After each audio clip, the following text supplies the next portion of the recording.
ओम सभी को इति श्री योग वशिष्ठे वैराग प्रकरणे सर्व पदार्थ भाव वर्णन नाम द्वाविंशतिम सर्ग गा। श्री राम जी बोले कि हे मुनीश्वर, जितना स्थावर जंगम जगत दिखता है वह सब नाश रूप है, कुछ भी स्थिर ना रहेगा। जो खाई थी वह जल से पूर्ण हो गई है, और जो बड़े जल से भरे हुए समुद्र दिखते थे वे खाई रूप हो गए। जो सुंदर बड़े बगीचे थे वे आकाश की नाई शून्य हो गए, और जो शून्य स्थान थे वे सुंदर वृक्ष होकर वन में दृष्टि आते हैं। जहाँ बस्ती थी वहाँ उजाड़ हो गई, और जहाँ उजाड़ थी वहाँ बस्ती हो गई। जहाँ गड्ढे थे वहाँ पर्वत हो गए, और जहाँ बड़े पर्वत थे वहाँ समान पृथ्वी हो गई। हे मुनीश्वर, इस प्रकार पदार्थ देखते देखते विपर्य हो जाते हैं, स्थिर नहीं रहते। तो फिर मैं किसका आश्रय करूं और किसके पाने का यत्न करूं? ये पदार्थ तो समनाश रूप है। जो बड़े ऐश्वर्य से संपन्न और बड़े कर्तव्य करते और बड़े वीरवान तेजवान हुए हैं वे भी मरण मात्र हो गए। हम शरीकों की क्या वार्ता है? सब नाश होते हैं तो हमें भी बेड़ी पल में जाना है। हे मुनीश्वर, ये पदार्थ बड़े चंचल रूप हैं। एक रस कदाचित नहीं रहते। इस क्षण में कुछ हो जाते हैं और दूसरे क्षण में कुछ हो जाते हैं। एक क्षण में दरिद्री हो जाते हैं और दूसरे क्षण में संपदावान हो जाते हैं। एक क्षण में फिर जीते दृष्टि आते हैं और दूसरे क्षण में मर जाते हैं, और एक क्षण में फिर जी उठते हैं। इस संसार की स्थिरता कभी नहीं होती। ज्ञानवान इसकी आस्था नहीं करते। एक क्षण में समुद्र के प्रवाह के ठिकाने मरुस्थल हो जाते हैं, और मरुस्थल में जल के प्रवाह हो जाते हैं। हे मुनीश्वर, इस जगत का आभास स्थिर नहीं रहता। जैसे बालक का चित्त स्थिर नहीं रहता, वैसे ही जगत का पदार्थ एक भी स्थिर नहीं रहता। जैसे नट नाना प्रकार के सौंग धरता है, वैसे ही जगत के पदार्थ और लक्ष्मी एक रस नहीं रहती। कभी पुरुष स्त्री हो जाता है और कभी स्त्री पुरुष हो जाती है। कभी मनुष्य पशु हो जाता है और कभी पशु मनुष्य हो जाता है। स्थावर का जंगम हो जाता है और जंगम का स्थावर हो जाता है। मनुष्य का देवता हो जाता है और देवता का मनुष्य हो जाता है।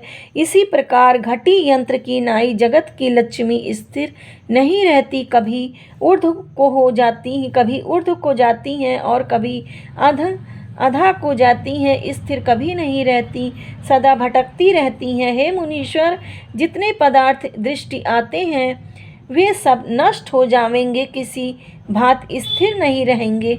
ये सब नदियाँ बड़वाग्नि में लय हो जाएंगी, और जितने पदार्थ हैं वे सब अभाव रूपी बड़वाग्नि को प्राप्त होंगे। बड़े बड़े बलिष्ठ भी मेरे देखते ही देखते लीन हो गए हैं। जो बड़े बड़े सुंदर स्थान थे वे शून्य हो गए, और सुंदर ताल बगीचे जो मनुष्य से परिपूर्ण थे शून्य हो गए। ये सब नदियाँ बड़वाग्नि में लय हो जाएंगी, और जितने पदार्थ हैं वे सब अभाव रूपी बड़वाग्नि को प्राप्त होंगे। बड़े बड़े बलिष्ठ भी मेरे देखते ही देखते लीन हो गए हैं। जो बड़े बड़े सुंदर स्थान थे वे शून्य हो गए, और सुंदर ताल और बगीचे जो मनुष्यों से भरपूर थे शून्य हो गए। मरुस्थल की भूमि सुंदर हो गई, और घट के पट हो गए। वर के सांप हो गए और सांप के वर हो जाते हैं। इसी प्रकार वे विप्र जो जगत दृष्टि आता है वह कभी संपत्तिमान और कभी आपत्तिमान दृष्टि में आता है और महाचपल है। हे मुनीश्वर, ऐसे सब अस्थिर रूप पदार्थों का विचार बिना मैं कैसे आश्रय करूं और किसकी इच्छा करूं? सब तो नाश रूप है। ये जो सूर्य प्रकाश युक्त दृष्टि आते हैं वे भी अंधकार रूप हो जाएंगे। अमृत से पूर्ण चंद्रमा भी शून्य हो जाएगा और सुमेरु आदि पर्वत सब लोग मनुष्य देवता यज्ञ यक्ष और राक्षस सब नष्ट हो जाएंगे। इससे हे मुनीश्वर और किसी का क्या कहना है? ब्रह्मा विष्णु रुद्र जगत के ईश्वर भी शून्य हो जाएंगे। जो कुछ जगत दृष्टि आता है और स्त्री पुत्र बांधव ऐश्वर्य वीर और तेज से युक्त नाना प्रकार के जो जीव भासते हैं वे सब नाश रूप हैं। फिर मैं किस पदार्थ का आश्रय करूं और किसकी इच्छा करूं? हे मुनीश्वर, जो पुरुष दीर्घदर्शी है उसको तो सब पदार्थ विरस हो गए। वह किसी पदार्थ की इच्छा नहीं करता क्योंकि उसे तो सब पदार्थ नाश रूप भासते हैं और वह अपनी आयु को। फिर मैं किस पदार्थ का आश्रय करूं और किसकी इच्छा करूं? हे मुनीश्वर, जो पुरुष दीर्घदर्शी है उसको तो सब पदार्थ विरस हो गए। वह किसी पदार्थ की इच्छा नहीं करता क्योंकि उसे तो सब पदार्थ नाश रूप भासते हैं और वह अपनी आयु को बिजली के चमत्कारवत देखता है। जिसको अपनी आयु के प्रतीति होती है सो किसी की इच्छा नहीं हो करता। जैसे किसी को बलिदान के अर्थ पालते हैं तो वह खाने पीने और भोगने की इच्छा नहीं करता, वैसे ही जिसको अपना मरना सम्मुख भासता है उसको भी किसी पदार्थ की इच्छा नहीं रहती। ये सब पदार्थ आप ही नाश रूप हैं, तो हम किसका आश्रय करके सुखी हूँ? जैसे कोई पुरुष समुद्र में मत्स्य का आश्रय करके कहे कि मैं इस पर बैठकर समुद्र के पार जाऊंगा और सुखी होऊंगा, तो वह मूर्खता से डूब ही मरेगा। वैसे ही जिस पुरुष ने इन पदार्थों का आश्रय लिया है और उन्हें अपने सुख के निमित्त जानता है वह नष्ट होगा। हे मुनीश्वर, जो पुरुष जगत को चितवता रहता है उसको यह जगत रमणीय भासता है, और जो रमणीय जान कर नाना प्रकार के कर्म करता है और नाना प्रकार के संकल्प करके जगत में भटकता है उसी को ये भटकाता है। जैसे पवन से धूल कभी ऊंचे और कभी नीचे आती है, स्थिर नहीं रहती, वैसे ही यह जीव भटकता फिरता है। यह जीव कभी नीचे आती है, स्थिर नहीं रहती, वैसे ही यह जीव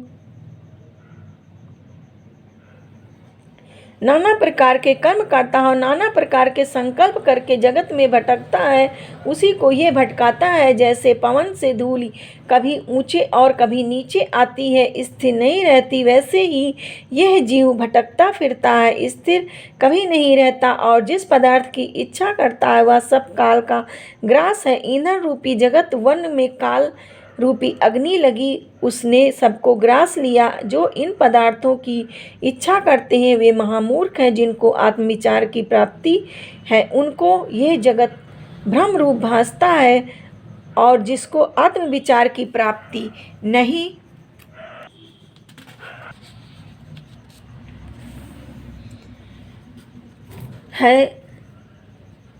है उसको यह जगत रमणीय भासता है। जगत को देखते ही देखते नष्ट हो जाता है। इस स्वप्नपुरी की नाई संसार की मैं कैसे इच्छा करूं? यह तो दुख का निमित्त है। जैसे विष मिली मिठाई खाने वाले मृत्यु पाते हैं, वैसे ही विषय भोगने वाले नष्ट होते हैं।